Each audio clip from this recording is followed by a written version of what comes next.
Welcome to స్పీ news.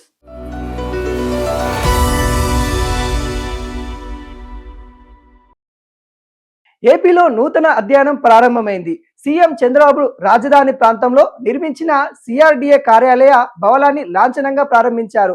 ఈ సందర్భంగా రాజధాని కోసం భూములు త్యాగం చేసిన రైతులను ఉద్దేశించి ఉద్వేగభరితంగా ప్రసంగించిన ఆయన వారి త్యాగాలను ఎప్పటికీ మరవలేనని, వారిని అన్ని విధాలుగా అండగా ఉంటానని హామీ ఇచ్చారు.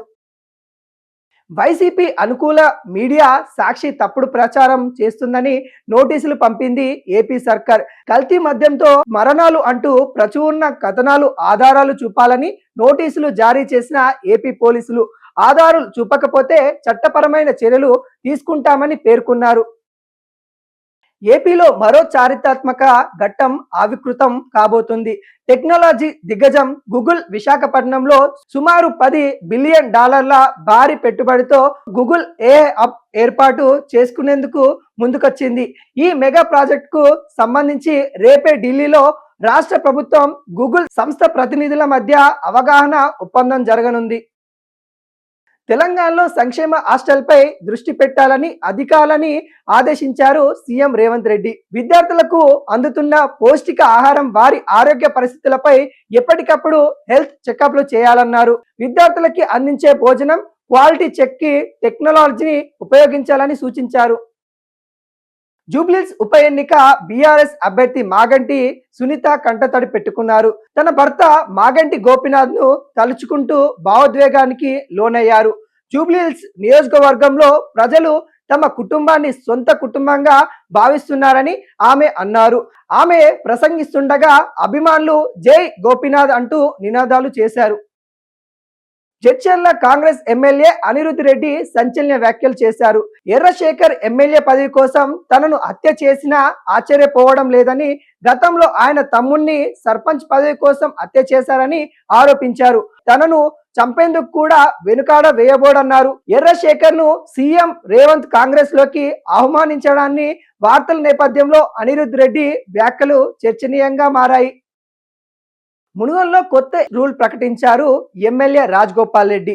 మునుగోడు నియోజకవర్గంలోని మండలాల్లో టెండర్ వేసే ఆశావాహులకి షరతులు పాటించాలని హుకుం జారీ చేశారు. షరతులు పాటించని వారి టెండర్స్ వేయవద్దని వైన్ షాప్ నిర్వాహకులు ప్రతి రోజు సాయంత్రం 4 గంటల నుంచి రాత్రి 8 గంటల వరకు మాత్రమే మద్యం అమ్మాలని సూచించారు.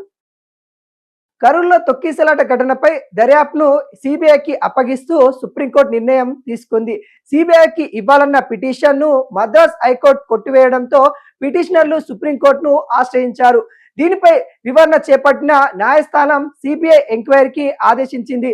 సిబిఐ దర్యాప్తుపై పరిశీలనకు సుప్రీంకోర్టు మాజీ న్యాయమూర్తి జస్టిస్ అజయ్ రాసోగి నేతృత్వంలో 3 సభ్యుల కమిటీ ఏర్పాటు చేశారు. పాకిస్తాన్ లో లాహోర్ పట్టణంలో తీవ్ర ఉద్రిక్తత చెలరేగాయి. ఇజ్రాయెల్ కి వ్యతిరేకంగా ఇస్లామిక్ పార్టీ చేపట్టిన భారీ ర్యాలీ రంగాన్ని తలపించింది. పోలీసులకి నిరసనకారులకి మధ్య జరిగిన ఘర్షణలో ఒక పోలీస్ అధికారి మరణించగా అనేక మంది ప్రదర్శనకారులు కూడా ప్రాణాలు కోల్పోయారు. ఈ ఘటనలో లాహోర్ లో జనజీవనం పూర్తిగా స్తంభించిపోయింది. ఒక్క సినిమా చాలు కెరియర్ మారిపోవడానికి, ఒక్క శుక్రవారం చాలు స్టార్లు పుట్టడానికి. లిటిల్ హార్ట్ సినిమాతో చాలా మంది జాతకాలు మారిపోయాయి. సంగీత దర్శకుడు బిజీ అయిపోయాడు. డైరెక్టర్ చుట్టూ నిర్మాతలు తిరుగుతున్నారు. హీరో మౌలి కూడా ఫుల్ బిజీ అయిపోతున్నాడు.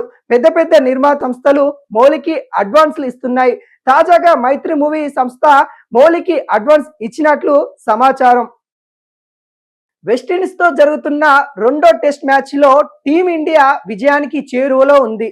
4వ రోజు ఆట ముగిసే సమయానికి వికెట్ నష్టానికి 63 పరుగులు చేసిన భారత్ విజయానికి మరో 58 పరుగుల దూరంలో నిలిచింది. ఇక 3వ రోజు బ్యాటింగ్ చేసిన కరేబియన్ జట్టు 390 పరుగులకి ఆల్అౌట్ అయ్యింది. వెస్టిండీస్ జట్టులో 2 బ్యాట్స్మెన్ సెంచరీ చేయడంతో గౌరవప్రదమైన స్కోర్ చేయగలిగింది.